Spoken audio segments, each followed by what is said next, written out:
Top quality और consistent performance के लिए सिर्फ सिल्वर पंप नाम याद रखना। हर्षंघवी કરી રહ્યા છે સંબોધન સાંભળીએ। प्राप्त हुई है एक महिला जो बेंगलुरु से है। ये आतंकी खास तौर पे हाईली रेडिकलाइज है, ऑनलाइन टेरर मॉड्यूल पे काम करती हैं। उसके बहुत ही महत्वपूर्ण पाकिस्तानी संपर्क भी उसके अलग अलग डिवाइसेस से मिले हैं।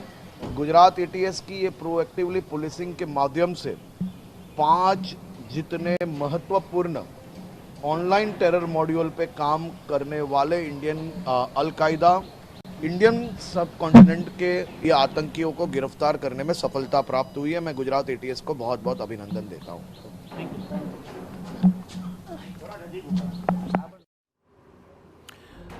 तो गुजरात एटीएसની તપાસની અંદર જે ચોંકાવનારો ખુલાસો થયો હતો તેમાં એક મહિલા આતંકી પણ પકડી પાડવામાં આવી છે અને દેશ વિરોધી વિડીયો અપલોડ કરી જેહાદી કૃત્યને અંજામ આપવાનો આખો એક કારસો હતો તેવી વિગતો ખુલી છે।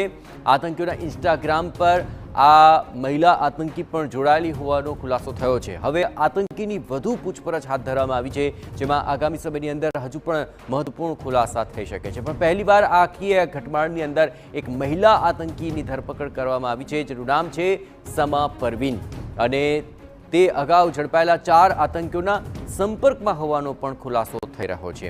એ ઉપરાંત જે કર્ણાટકના બેંગાલુરુથી આ મહિલા આતંકીને પકડી પાડવામાં આવી છે અને તેની પૂછપરછ હવે શરૂ કરાય છે।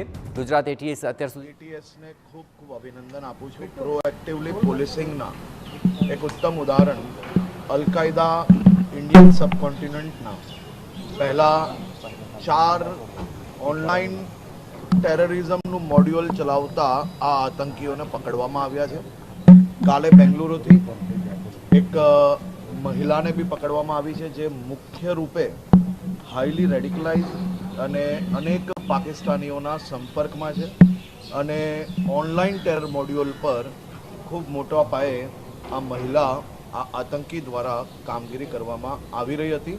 આ 5 લોકોને પકડવામાં આવ્યા છે અને એટીએસ દ્વારા પ્રોએક્ટિવલી પોલીસિંગ અને ખાસ કરીને ઓનલાઈન અને બધી જ પ્રકારના જે ડીપ ફેક डार्क वेब आ બધા જ પ્રકારના મુદ્દાઓ પર એટીએસ દ્વારા જે ધ્યાન રાખવામાં આવ્યું છે તેના કારણે આજે આ પકડવામાં આપણે સફળતા પ્રાપ્ત થઈ છે।